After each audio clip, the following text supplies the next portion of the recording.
Welcome to this BI Quick Tip. For more information on the BI tool, please visit our Help Files website. In this video, we'll show Power BI developers how to adjust their column widths. This helps you display your data and improve the layout of your report. Let's get started. Starting with our sample data, we'll click on our table. Then, we'll click the Format icon here.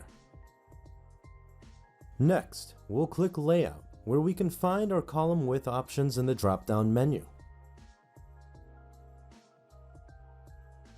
Fit to Content will automatically size the column to fit your data.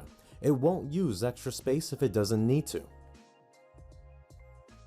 On the other hand, Grow to Fit will stretch your data to use the extra space.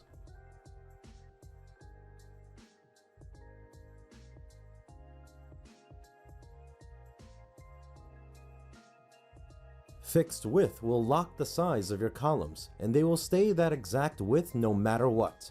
You can also manually adjust the default width here if needed. If you ever want to adjust your column widths manually, click the Column Widths button here and make your changes. If you ever need to reset your visual to its default settings, simply click Reset to Default. And that's how you can customize your column widths in Power BI Desktop. Using the right option can help improve readability and make your reports easier to use. Thank you for watching this video on the BI Quick Tips series. For more information on BI, please visit our Help Files website. Until next time.